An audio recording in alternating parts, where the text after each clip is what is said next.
This here is the piece of timber that I've decided on for my bench top. We now have my lid sitting in there.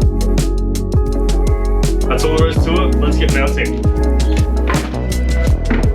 This here is the piece of timber that I've decided on for my bench top. It is a 26mm slab of Hevia. These usually sell for $120. However, I noticed there was a piece with a significant chunk taken out of it. So I brought it up and asked if they could knock a couple bucks off of it and managed to get the entire piece down to $50, which is awesome because I needed to cut that piece out of it anyway. So now let's get the plastic off of her and start cutting it up for our bench top.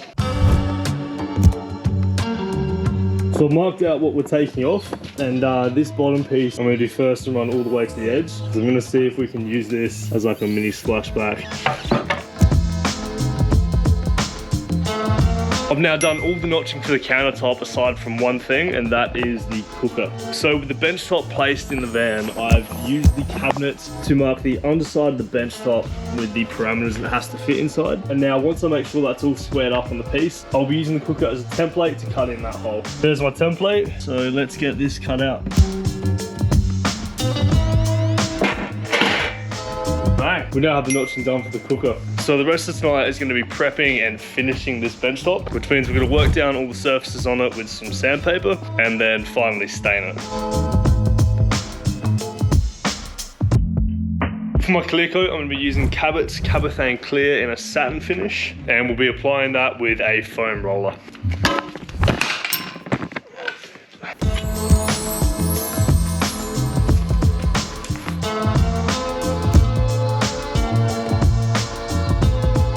I've left the first coat to dry overnight, and already the grain looks so much more prominent on this piece.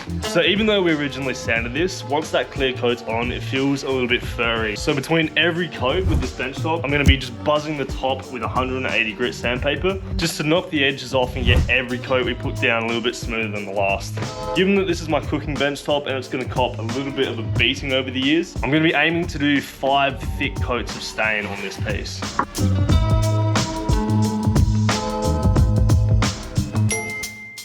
When I first went to put these cabinets in, they were way too tight and I had to shave down the middle one to get it in. Now, unfortunately, when I finally installed them, it's left us with a 7mm gap between these two cabinets here. So in order to plug that, I've gone out and bought some 7mm MDF. We're just going to rip this one to size and then stuff it in between the two before we join them to plug that gap.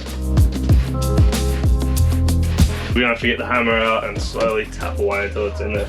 With the sink cabinet fixed in, we're going to be working on the bench top to match our kitchen bench top. So out of that one piece, we've managed to make my bench top, my extended bench, and my table. So now for all 3 of these pieces, we're going to go through and shape them, sand them down until they're nice and smooth, and then stain them all at the same time. I'm also creating a little splashback behind my kitchen cabinet, so we're going to be using this piece here just to stop anything falling behind into the windowsill. Now, just before we start sanding our bench tops, I have to make one final cut, and that's going to be the cavity for my sink. So now to mark out the cavity for my sink, I've gone ahead and traced on the underside of the piece where the supports for my cabinets are, because I want to fit as much of the sink in between that space as possible. So our next step is to measure the furthest out points on the underside of the sink, add 5mm for fit, and then that's going to give me my square template to cut out on the actual piece. So on the underside, we've got 465 by 415. So I'm going to measure that out and do some quick maths to get that as central on the piece as possible, and then we'll mark it all out. The markings are a little bit chaotic, but we've got the cutout piece I want right in the middle here. I'm planning on reusing this cutout as a lid for the sink, so we're going to have to be very careful cutting this out, that we keep the lines neat, so that when it gets installed again, the insert looks tidy. My usual method for taking out an insert would be to drill holes in the 4 corners, and then just use my jigsaw between them all and tidy it up at the end. However, because we're keeping this piece, I think I'm going to have to try with the multi-tool just to get that line down before we get the jigsaw blade in. Now I've got that piece cut out. There we go. I'm willing to call that success. Now, if I was very smart, I probably would have cut from the top down, because as you can see, with the thickness of the piece and the blade and the jigsaw, even though the line was straight from the front, the angle gets a bit funny and we've got a very wavy piece there. However, I'm not too worried because we'll be able to shave that down with the sander, make sure it fits nicely. All right, there we go. That's gonna work quite nice. So for this lid here, I want to try to get it flush mounted with the top of the sink. So I think the first thing we're going to do is take the underside and cut back from the top on a 45-degree angle just so it tapers in. Then that can sit down inside. Then we'll measure the outside and trim it to the right size so that it sits in there nice and tight. So we now have that piece tapered off at the bottom, and that's come out honestly way better than I expected that to. The next step is going to be getting all these lines straight and cutting it to the right size inside the sink. Now, instead of marking around the outside and cutting straight, I've measured the difference between the lip of the sink and how big my piece is. I'm taking that off the underside and we're going to redo those angle cuts. We now have my lid sitting in there pretty snug. I've cut this piece to size with 45-degree angles on the back, and then to lock it in, I've taken little notches out of all the corners which sit comfortably on the edges there. That gets it to fit in there nice and snug without wanting to rattle around. So the next step before we can finish this piece off is going to be putting the holes in this so we can remove it. You basically got two options for this. I've seen a lot of people opt for like one big hole in the middle, but personally I think it looks a bit neater if you have the two. So I'm running with a slightly smaller sized hole saw. We're going to mark this out so we get them lined up perfectly symmetrical, and then we're going to drill those holes in. With that done, we can now go ahead and start sanding all of our pieces ready to be stained. I've got all my pieces laid out, so we're going to be working down with an orbital sander from 80 grit to 120 grit, and then finishing it off with 240. And that should have everything nice and smooth, ready for our clear coat to go on. I have all my pieces sanded down, so now it's time to begin staining them all. To do this, I'm using Cabot's Cabothane Clear in a satin finish. And because all of these are going to be bench tops for tables that are going to cop a bit of a beating over time, we're going to be doing 5 thick coats on the top and sides and 3 coats underneath.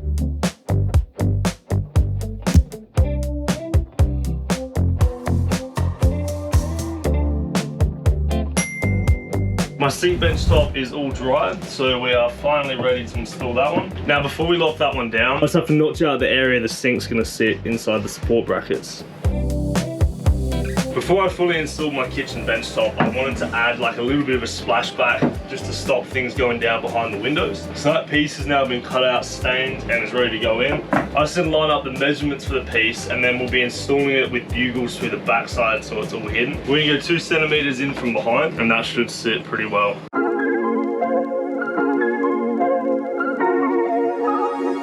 My kitchen bench top is all finished, so now it's finally time to install it. Now with bench tops, we don't want it to be a permanent fixture inside the van in case we have any problems and it needs to be removed. So to fix this in, we're going to be screwing through these support beams I've built into the cabinetry, as well as putting a couple angle brackets inside any spots that need some extra support. The weight of this bench top means it already wants to sit in place as it is, so all we have to do is throw in a couple of screws to stop it from moving around. We're now ready to mount my sink bench top to the cabinet. Let's get mounting.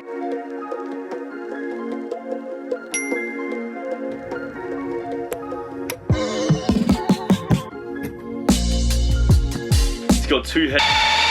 Reconfirm that. 2 hoses. Pressure, yes! Get out of it!